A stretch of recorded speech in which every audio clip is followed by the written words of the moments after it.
부자와 이야기해보면 그가 돈에 대한 철학을 가지고 있다는 것을 알게 된다. 같은 방향으로 하여 가지런히 모으면 돈이 불어난다. 호주머니 속에 동전을 짤랑짤랑 넣어두면 돈이 돈을 부른다. 예금 통장에 모으고 싶은 금액을 적어두고 매일 바라보면 실현된다. 어이없다고 생각할지도 모르겠다. 하지만 부자들은 이런 말들을 진지하게 한다. 이런 말들에는 돈에 대한 부자들의 생각이 그대로 드러난다. 당신은 그 공통점을 알겠는가? 돈에 대한 부자들의 공통된 생각, 바로 돈을 좋아한다는 것이다.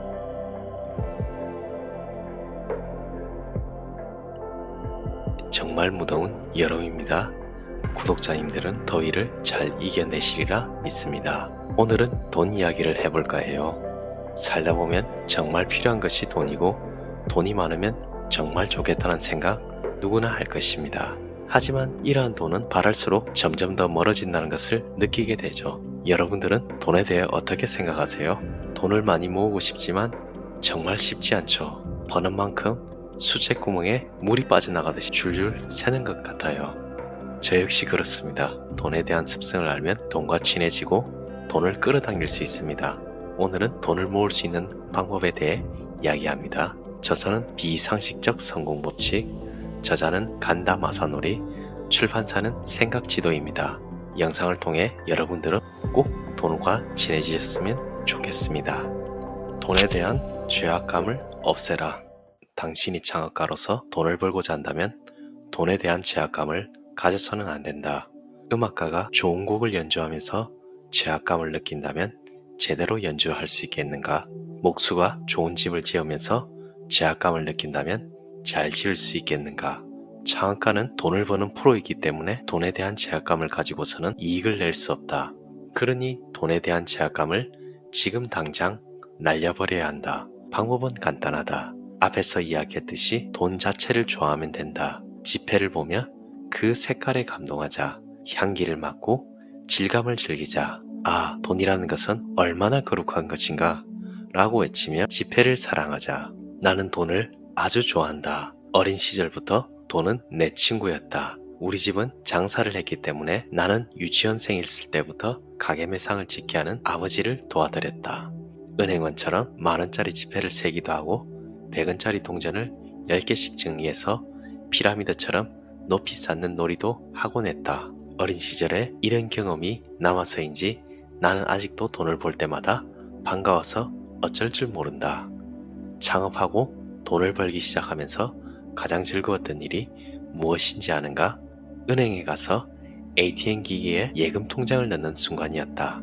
칙, 칙, 칙. 통장에 무언가 찍히며 내는 소리가 멈추지 않는 것이 즐겁기만 했다. 이 얼마나 아름다운 소리인가 하며 감동했다. 이렇게 잠시 소리를 듣고 있으면 통장이 꽉 차서 새 통장으로 바꿔주십시오 하는 명령어가 화면에 나온다. 새 통장으로 바꾸러 갈 때 뭔지 모를 뿌듯함에 스스로를 칭찬하고 싶어진다. 통장에 찍힌 금액의 글씨체와 인쇄된 글자의 마모된 감촉에서는 형용할 수 없는 아름다움이 느껴진다. 그리고 잔액의 자릿수가 바뀌는 순간이 빨리 왔으면 하고 너무나 기다려진다. 콤마가 더해지며 자릿수가 바뀌는 순간이야말로 최고의 순간이다. 혼자서 기분이 좋아 실실 웃는다. 이러한 돈과 인연이 멀어지는 방법은 아주 간단하다. 인생에서 돈이 전부는 아니야 라고 말하면 된다. 돈 버는 일이 그렇게 중요한가요? 라고 말하면서 부자들을 질투하면 된다. 그렇게 입버릇처럼 말하면 확실하게 평생 돈의 혜택을 받지 못하는 인생을 살게 될 것이다. 돈이 들어오는 흐름을 만들어라. 돈에 대한 죄악감을 없앴다면 다음 할 일은 돈이 들어오는 흐름을 만드는 것이다. 창업자에게 중요한 것은 1억 원을 버는 일이 아니다. 중요한 것은 벌어들인 액수가 아니라 돈의 흐름이다. 지난달보다 이번 달 은행 잔고를 늘린다. 매월 잔고가 늘어나는 것을 사수하는 것이다. 1,000원이라도 좋으니 돈이 들어오는 흐름을 만들어야 한다. 나가는 흐름보다 들어오는 흐름을 더 많이 만들어야 한다. 하루라도 빨리 만들지 않으면 안 된다. 이토록 돈의 흐름을 중요시하는 이유는 돈이 나가는 흐름을 만들어버리면 그것이 습관이 되어 결국에는 그 흐름을 바꾸기 어렵기 때문이다. 돈의 흐름을 바꾸는 일은 강의 흐름을 바꾸는 일만큼이나 어렵다. 돈이 조금 들어오면 사치를 한다. 그것이 습관이 되면 돈이 나가는 흐름을 만드는 것이기 때문에 걷잡을 수 없이 돈이 빠져나가게 된다. 반대로 돈이 들어오는 흐름을 만들어 두면 어느 시점부터 갑자기 돈이 모이게 된다. 처음에는 찔끔찔끔 들어오던 돈이 어느새 굵직한 흐름이 되어 들어온다. 졸졸 흐르던 샘물이 시냇물이 되고 그 물줄기가 커져서 홍수가 되어 들이치는 느낌이다. 그래서 장학가가 할 일은 졸졸 들어오는 물의 흐름을 소중히 하는 것이다. 나의 실제 경험담을 이야기해 보겠다. 나는 셀러리맨 시절부터 연수입 1억 원은 벌고 있었다. 하지만 현실적으로는 돈을 그리 많이 모으지 못했다. 세금과 집세를 내면 아무리 절약해도 보너스로 받은 돈만 저축하는 정도였다. 그런데 창업 후 사업이 궤도에 오르자 일주일에 3천만 원이 들어오는 상황이 계속 이어졌다. 나도 놀랐다. 지금까지 1년은 꼬박 걸려야 모을 수 있던 돈이 2주 만에 모이기 시작했다. 전에는 1,000만 원을 벌기 위해 2개월 동안 필사적으로 일해야 했는데 지금은 나도 모르는 사이 은행 잔고가 불어나 있었다.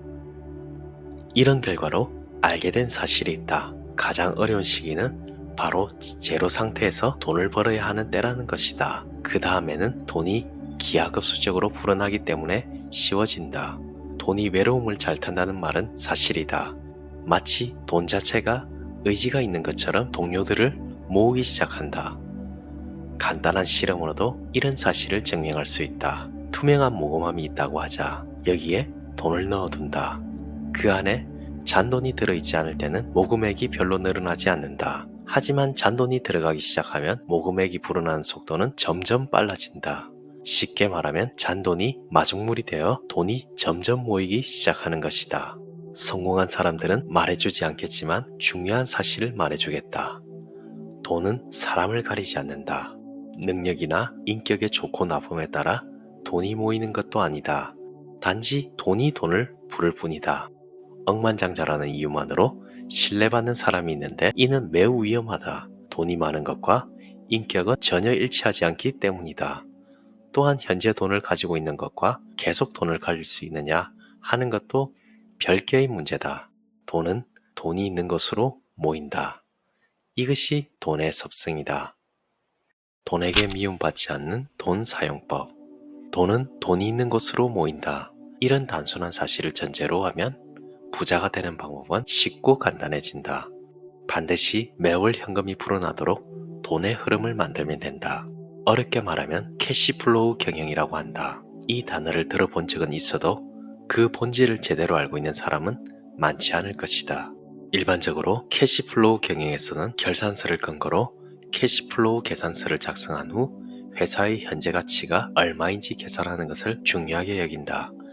그렇지만 이는 재무지식이지 지혜는 아니다. 계산서 이면에 숨어있는 돈의 습성을 모르기 때문에 근본적인 잘못을 저지르게 된다.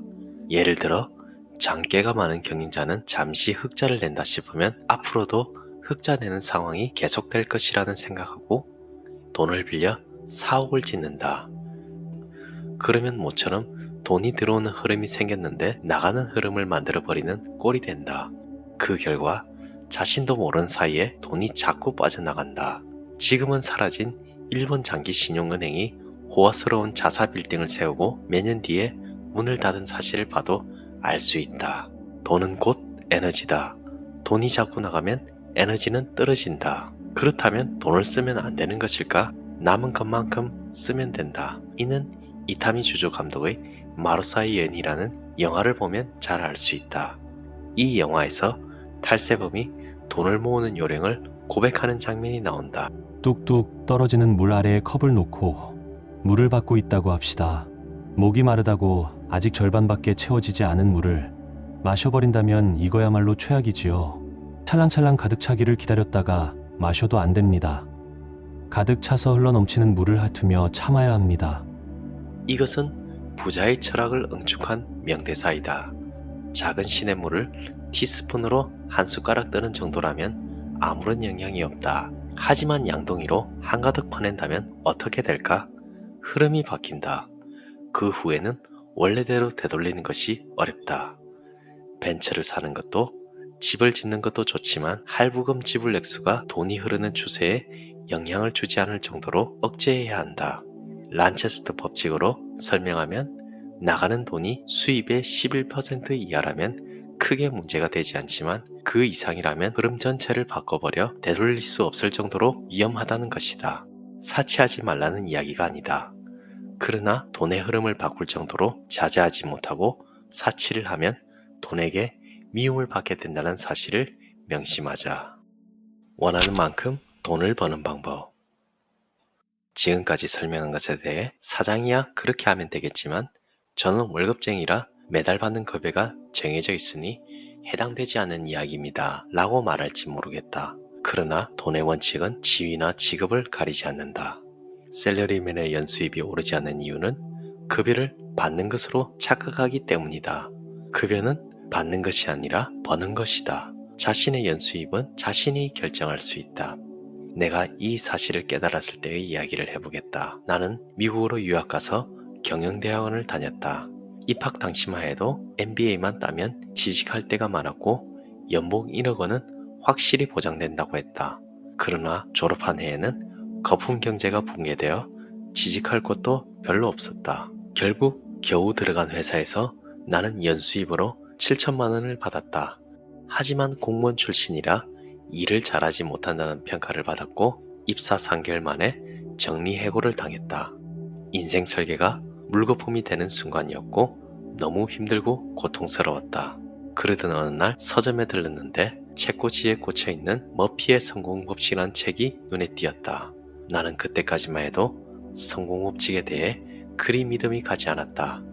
그러나 그 책을 읽고 충격을 받았다. 책의 내용은 나에게 해당하는 이야기로 가득했다. 한마디로 요약하면 잠재의식의 힘은 대단하다는 것이었다. 잠재의식에 각인되는 것은 자동으로 일어나가야 만다는 이야기였다. 앞에서도 이야기했지만 정리해고를 당한 일은 내 스스로가 결정한 것이라는 사실을 깨달았다. 내가 생각한 대로 이루어진다면 연수입 1억 원을 받는다고 정하는 게 좋겠다 생각했다. 그래서 나는 연수입 1억 원이라고 적은 종이를 양복 주머니에 넣고 다녔다. 나의 잠재의식에 1억 원을 각인시키기 위해서였다. 아카사카에 있는 뉴오타니 호텔에서 면접이 있었다.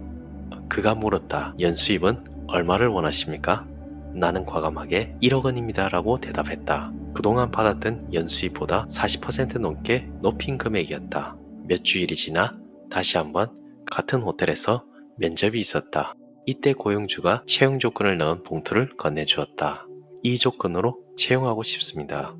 혹시라도 받아들일 수 없다면 말씀해 주세요. 그 자리에서 봉투를 열어볼 용기가 나지 않았다.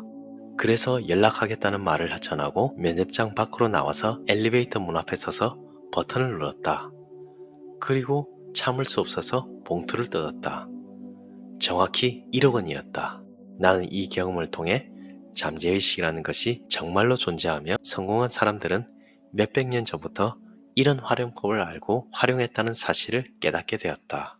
결국 사람은 자신이 생각하는 대로 된다. 연수입조차 자신이 결정할 수 있다.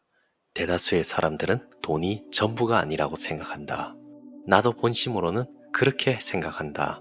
돈이 없어서 행복하지 않은 사람은 돈이 있어도 행복하지 못한다. 그러나 그렇다고 해서 돈을 부정할 필요는 없다.